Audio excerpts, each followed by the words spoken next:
Ya, selamat datang di mata kuliah pemrograman sistem. Pada modul kali ini kita akan melanjutkan modul sebelumnya. Kita sebelumnya sudah membahas mengenai kernel modul. Ya, ini merupakan lanjutan dari modul yang sebelumnya. Pada modul ini kita akan mempraktekkan bagaimana suatu device driver bisa kita buat. Ya, pada modul sebelumnya kita sudah belajar bagaimana kita membuat device driver, kita membuat modul ya .ko, kita bisa melakukan insert modul, kita bisa remove modul, kita bisa mode prop terhadap suatu modul. Namun perbedaannya di modul ini kita akan berusaha untuk mencoba ya mengimplementasi device driver berupa karakter device ya. Jadi di dalam modul ini kita akan coba untuk melihat bagaimana suatu karakter device bisa berinteraksi dengan sebuah program yang kita buat juga. Oke, kita coba mulai ya. Jadi judulnya pada modul kali ini adalah melakukan writing drivers. Ya, berbeda dari yang sebelumnya. Sebelumnya mungkin hanya pengenalan saja, bagaimana kita memasukkan modul, bagaimana kita meremove modul dari suatu device, ya, device di dalam kernel.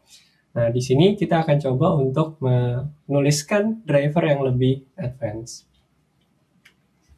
Oke, ya, sebelumnya kita sudah mempelajari bagaimana cara mengcompile modul, ya, bagaimana modul programming. Sekarang kita akan coba untuk menulis driver kita sendiri.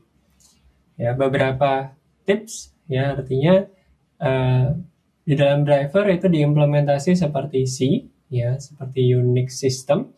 Namun modul atau bisa dibilang library yang digunakan itu bukan library pemrogramannya ya. Jadi bukan library ke user level yang dimasukkan, misalnya printf atau apa ya. Jadi library yang dimasukkan adalah library kernel, karena di sini yang kita buat adalah kernel. Oleh karena itu, seluruh library yang kita pakai adalah library di kernel level. Sedangkan biasanya yang kita implementasi ketika kita membuat program, stdio, printf, itu beberapa library yang berada di user level. Ya, jadi di sini dibilang no C library. Ya, jadi kernel harus bisa stand alone dan tidak menggunakan user space code. Ya, ya di sini alasannya adalah alasan arsitektural. Ya, user space diimplementasi on top of kernel service. Ya, jadi karena ini yang kita buat adalah sebuah driver dan merupakan sebuah layanan kernel, ya, oleh karena itu yang dibuat di sini tidak menggunakan library user space. Ya, technical reason di sini atau alasan teknikal ya. Karena di sini kernel itu berjalan sendiri pada saat dia booting, ya, pada saat booting, dan dia memiliki akses terhadap root file system. Ya, kita review kembali. Sebelumnya kita tahu bahwa kita meload yang namanya init-ram-fs atau init-rd sebagai main driver kita sebelum kita bisa mengakses misalnya hard disk, sebelum kita bisa mengakses misalnya network.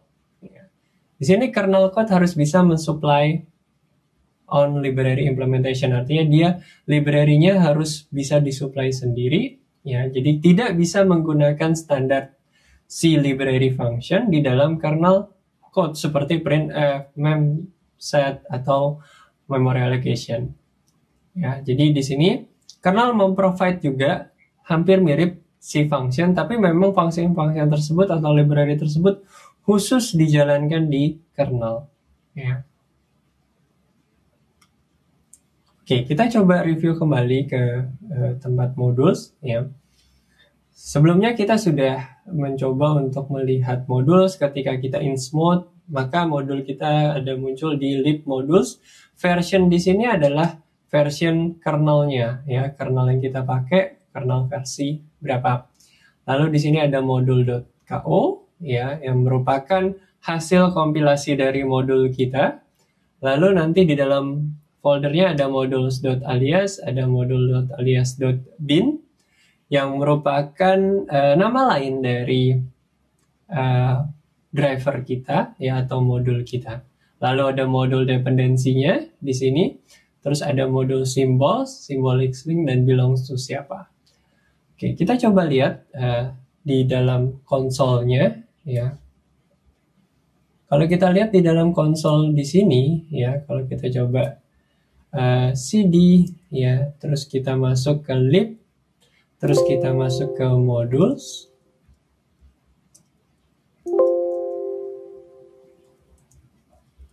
Nah, kita ls di sini kita lihat di kernel 4.15.0/12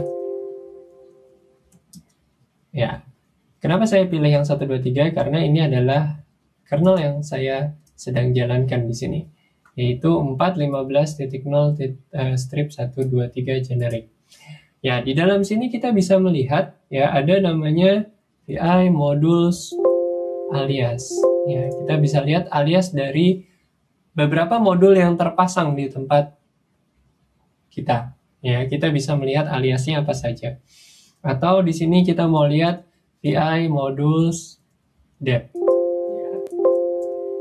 Kita bisa lihat di sini beberapa dependensi dari modules yang ada di dalam tempat kita. Oke.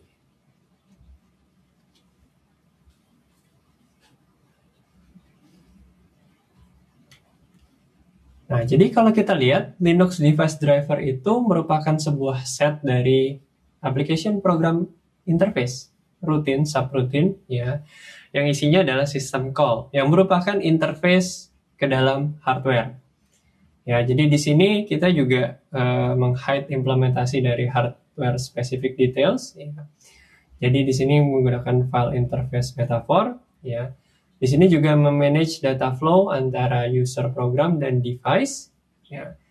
User dapat mengakses device menggunakan file name. Ya, jadi seperti yang sudah kita pelajari di awal-awal pembelajaran sistem programming, ya, hampir seluruh device atau semua hardware itu direpresentasikan dalam bentuk file, ya, seperti dev SDA atau dev SDB, ya. Sana semua isinya adalah device, ya. Mau itu karakter device ataupun block device. Kalau block device seperti kita tahu bahwa storage itu adalah salah satu implementasi dari block device.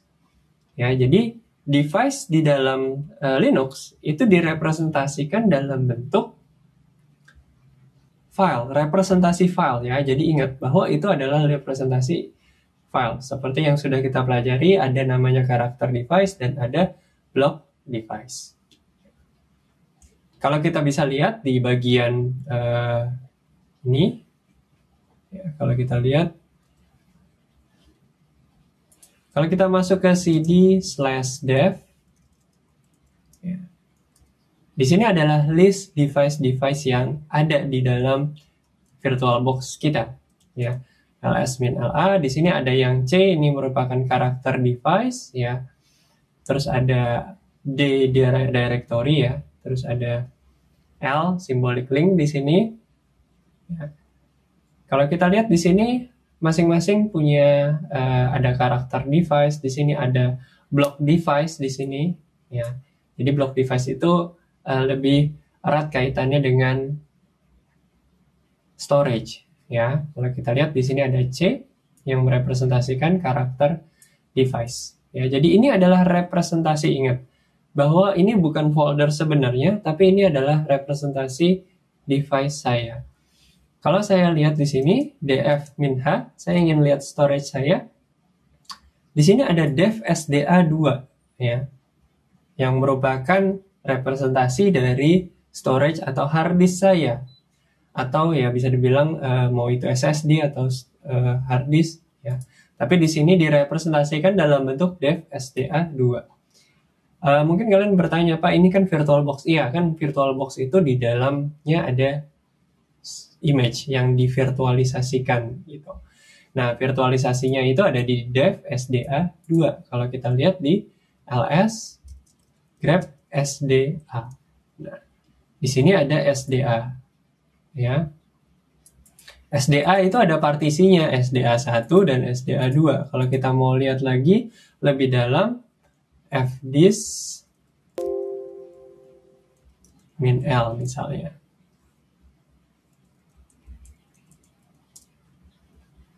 Ya, SDA di sini ya, SDA 51,5 GB. Partisinya ada dev SDA 1 yang merupakan boot, dan satu lagi adalah dev SDA 2 yang isinya adalah Linux file system ya. Itu adalah device saya ya, yang direpresentasikan dalam bentuk /dev ya. ls grep SDA. Oke, ya mudah-mudahan bisa dimengerti ya bahwa semua device direpresentasikan dalam bentuk representasi file.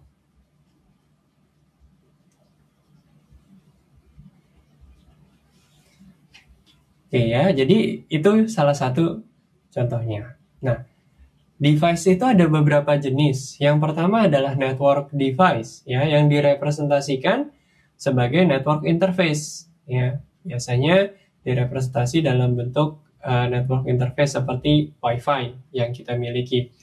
Terus ada block device. Terus ada karakter device seperti yang tadi saya sudah jelaskan.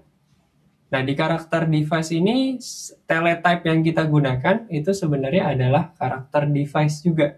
Kalau block device tadi kita udah lihat ya. Kalau teletype ya kita bisa lihat bahwa itu adalah salah satu terminal kita yang kita buka itu sebenarnya adalah karakter device ya. Di sini dibilang adalah untuk mendukung ya user space application untuk mengakses kepada seluruh device, baik itu input, sound, grafik, serial, dan macam-macam. Sedangkan kalau block ini berhubungan dengan storage. Jadi ada 3 pembagian secara general ya, network device, block device, atau karakter device.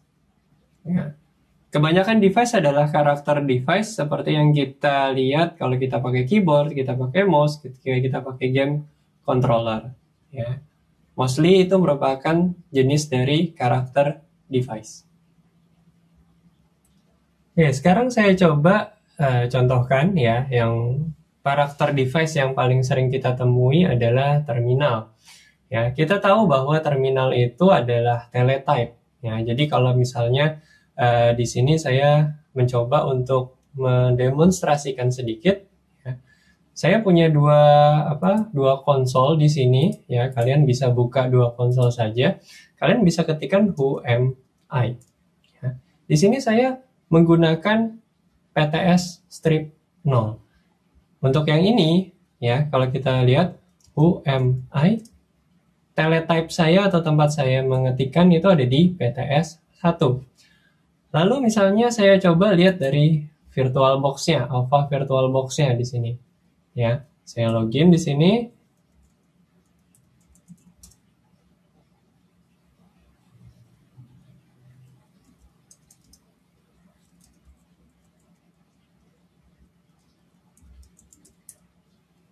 Ya, kalau saya login di sini, saya coba tulis who am I.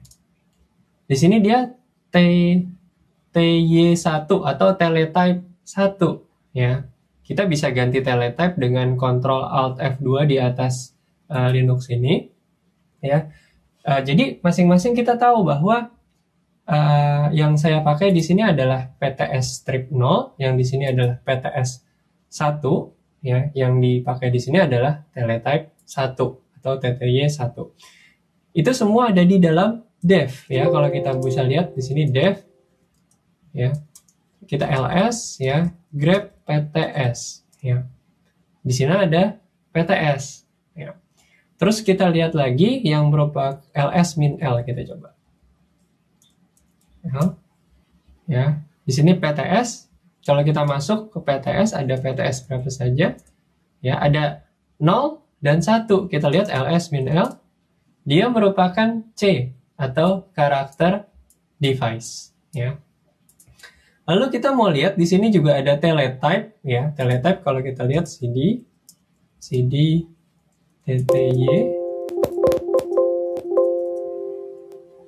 ya. Kalau kita lihat ls ada teletype 1.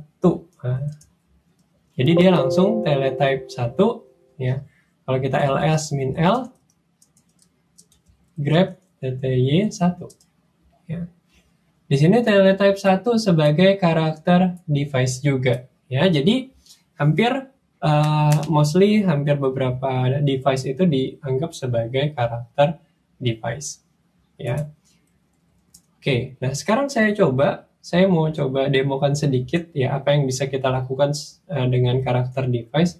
Saya coba echo hello from left misalnya. Saya coba untuk kasih pesan ke PTS1. PTS1 ini ada di sini ya. Saya langsung masukin ke device-nya saja. PTS1 ya. Maka otomatis nanti dia akan keluar di sini hello dari kiri. Maksudnya dari PTS 0. Oke, saya coba lagi, dia juga akan kasih. Atau kebalikannya di sini, echo hello from right. Lalu kita dump itu ke dalam device-nya. Device PTS, di sini adalah yang kita tahu PTS-nya adalah PTS 0, ya, PTS 0. Oke. Ya, begitu juga kita mau coba kasih tahu yang bawah misalnya, ya, echo hello. Terus kita ini dev/tty1. Ya, dia akan mengeluarkan pesan hello. Ya, jadi bukan sekedar dia merepresentasikan suatu file, tapi sebenarnya itu juga bisa kita akses, ya. Dengan cara ya kita bisa mendefine device yang mau kita akses. Jadi nanti di dalam program kita bagaimana kita bisa mengakses langsung ke dalam driver tersebut ya. Ini adalah salah satu contoh praktikal yang untuk menjelaskan ya bagian ini. Ya, untuk menjelaskan bagian dari karakter device. Ya, ini adalah karakter device tadi, ya. Jadi can be buffered, ya. Di sini support open, close, read dan write, ya. Diakses secara sekuensial, ya. Dalam beberapa kasus tidak support file 6, tidak bisa secara random diakses dan tidak bisa di buffer. Terus ada namanya block device, biasanya ini adalah dalam bentuk storage, ya. Dapat secara akses di random atau diakses secara random. Buffer cache itu biasanya digunakan untuk mempercepat akses. Ya. Di sini block dan karakter device berbeda, ada di kernel level. Nah, di sini block device juga dapat menghost sebuah file sistem ya seperti tadi dev/sda. Kita lihat ada dev/sda 1 ada dev/sda, di sana ada yang partisi yang boot, ada yang partisi untuk yang Linux-nya. Ya, jadi dia bisa punya file system ya, atau di Windows dia punya bootnya, dia punya NTFS file systemnya. Ya, jadi yang dimaksud dia bisa host a file system, artinya dia bisa memiliki file system di dalamnya. Atau di sini satu lagi yaitu network device. Ya, network device di sini send dan receive paket. Ya. Terus di sini biasanya ada unique names-nya, ya, ada ETH0. Seperti yang kita coba beberapa modul kemarin, ya, beberapa modul sebelumnya, di situ kita mencoba untuk mengendalikan driver E1000, ya. Jadi di situ adalah salah satu network device. Nah, di sini support protokol stream paket transmission ya, seperti yang sudah kalian pelajari di mata kuliah jaringan komputer. Security issue di sini ada incidental damage ya. Terus present possibility untuk sistem, ya. Terus ada di sini beberapa terlimitasi privilege-nya untuk load modus. Kita harus memberikan privilege terlebih dahulu. Bug-nya di sini uninitialized memory, ya. Terus kernel memory harus di 0, ya, sebelum become available kepada user, ya. Dan information leakage ini bisa, maksudnya password dari root atau adminnya bisa bocor.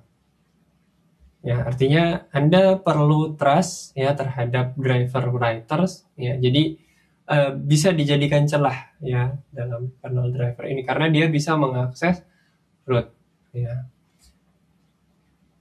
Ya, jadi kalau kalian memakai running system, sebaiknya tadi kalian tahu bahwa yang membuat driver itu siapa, karena dia memiliki akses langsung ke dalam root. Ketika kita mau load driver, semua itu harus atas izin root. Mau pakai driver itu juga groups-nya harus bisa di-define terlebih dahulu oleh root, siapa saja yang berhak untuk memakai. Oke, di sini juga ada versioning dan numbering dan license. Ya, biasanya GPL compatible license untuk Linux, ya, atau General Public License GPL versi 2. Ini adalah secara umum ya implementation step-nya. Pertama kita harus tahu device karakteristiknya dan supporting command. Terus kita map device specific operation kepada Unix file operation. Terus select the device name, user interface, namespace, mapping number, implement the interface subroutine, compile the device driver, dan install the device driver. Untuk practical implementasi dari tahapan-tahapan ini, kita akan coba untuk jelaskan di modul praktikal sesudah modul ini. Oke, terima kasih atas perhatiannya. Sekian dulu untuk modul ini. Semoga kalian dapat mengerti dan memahami bagaimana suatu device driver diimplementasi. Oke, terima kasih.